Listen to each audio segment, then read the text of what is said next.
What's up, everybody? Chad here. I'm on day 29 of juicing. Feeling okay overall. Today I'm doing something a little different. I mean, I'm still on Master Cleanse, but this morning I'm drinking heel all tea with lemon, and when I boiled it up, I put grated some ginger in it. So, I mean, heel all tea has chaparral, or at least the old stuff does, has chaparral, plantain, burdock, comfrey, what else? White oak bark, and I feel I'm missing something, marshmallow. So it's like, kind of does, it's like just a nice tonic overall, but I've been experiencing a lot of congestion, and starting yesterday and even a little bit still this morning, one of my glands right here is so swollen that when I turn my neck like this, I can hear it go click, click. So, see if we can work some of that out. Anyways, what I want to cover today is the topic of sulfur, antibiotics, things of that nature, and how it's not good to your overall being. Okay, with when we take things like antibiotics, the reason that they are not good for you, in my opinion as well as many others' opinions, is it leaves, I mean, it's multiple reasons, but the first one is when you take an antibiotic, it not only kills the germs or bacteria or whatever it is that's in you that's supposedly causing your issue, it not only wipes that out, but it wipes out a whole bunch of beneficial bacteria in your body. Now, within your body you have what is called your lymphatic system. Your lymphatic system is what moves toxins out of the cells. Now, within your lymphatic system there's bacteria that eats away at a lot of the mucus and other junk that gets dissolved in there. Now, when you take things like antibiotics, that actually it not only kills all that good bacteria, we'll say, but it also leaves a bunch of sulfur residues behind. Now, a good indication, if you do have two good signs that you have a lot of sulfur in your body, is if you look at your eyes in the mirror. Most people, if you've ever taken any sort of pharmaceuticals and some other things I'll get into, you can actually see, if you look in your pupil, you can see, usually it's more of a yellow or an orange color. Those are the typical ones. It can be other colors, but that's pretty much your standard. I do have yellow within various parts of my eyes. And see, within with the human body, there's only two eye colors. You have yellow, or you have blue, and you have brown. There's no any variation of that. It's just showing stagnation and constipation within various aspects of the body. It's what the study of iridology goes over. So when we have this sulfur in our body, it can not only suppress the body's ability to clean itself out, but it also allows non-beneficial bacterias and organisms, we'll just say, to flourish. And that's why people who have chronic candida issues, which can range from, women and even sometimes men having horrible yeast infections that just don't go away. Chronic fatigue is another reason for it's caused by candida.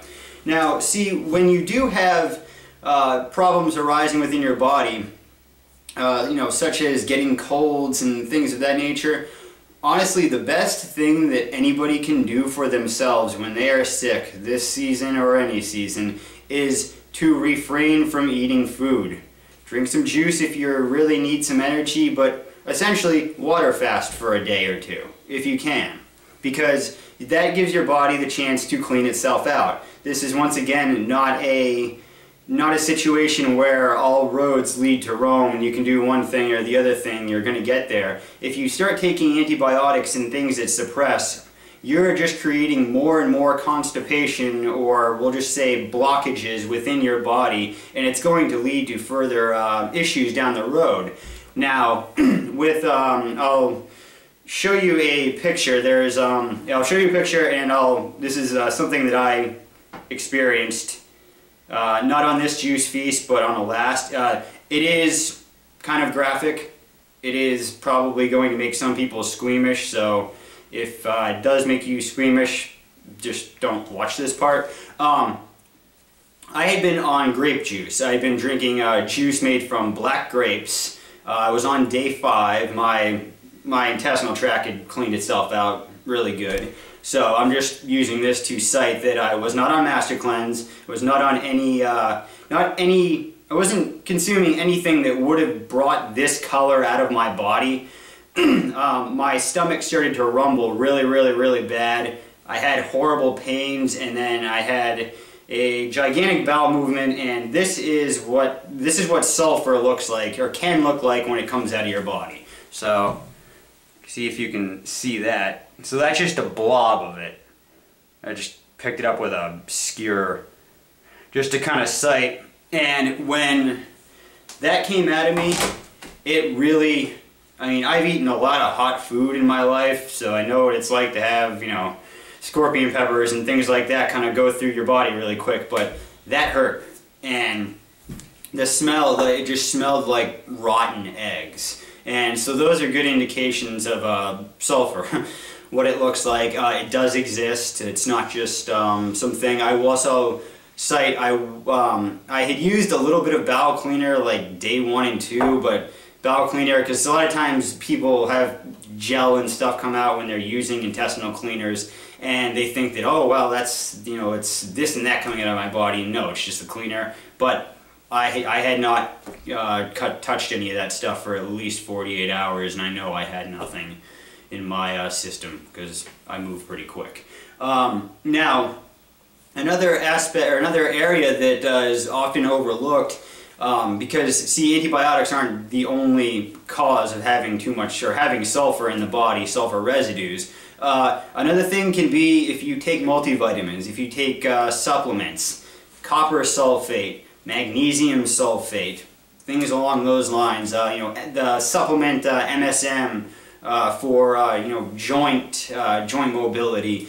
You're putting more sulfur in your body, and it's going to suppress the immune system, and it's going to cause problems for you. And so, I mean, the best thing to do when sick is to ride things out. Now, I mean, the only situations that I would personally ever use an antibiotic is if I somehow got gangrene on my body, and it was really bad. But I mean, that's obviously a very extreme situation, because there are times where you are in a bona fide stat need and you need help. But a sore throat, things like that, it's not a good call for using products like that. And you know, it's goes back to the food we eat as well. That is what causes a lot of congestion. And on top of that, one has to realize that the presence of bacteria and germs in your body, it's not the germs that are actually the bad part. See, the germs need a culturing medium to live in. If otherwise, you know, by eating a clean diet of fruits and vegetables and plenty of water and sleep, you create an environment in your body which doesn't allow germs and unbeneficial bacteria to live. So it's kind of like blaming germs for being in your body and being the cause of all. I mean, I obviously I acknowledge that germs are real, so I'm not going to go out and say that they don't. But to go out and blame them, it's kind of like blaming flies for the presence of a swamp. The flies are at the swamp because that swamp is a great environment. You're sick all the time because you are creating an environment in your body that allows sickness to exist. So, if you clean up that environment, sickness ceases to exist, or ceases to exist as much. And, I mean, I'm a spitting example of how long it can take to clean yourself out. It can take a couple of years in some cases. But in the long run, you benefit from it. So that is, I guess that's what I'll cover today. And yeah, so a little congested myself. big time. So I'll just end the video. Thank you very much for watching. Subscribe to my videos, send me comments, questions, hit the like button, and go out there, have some fun, drink some juice. See you later, guys.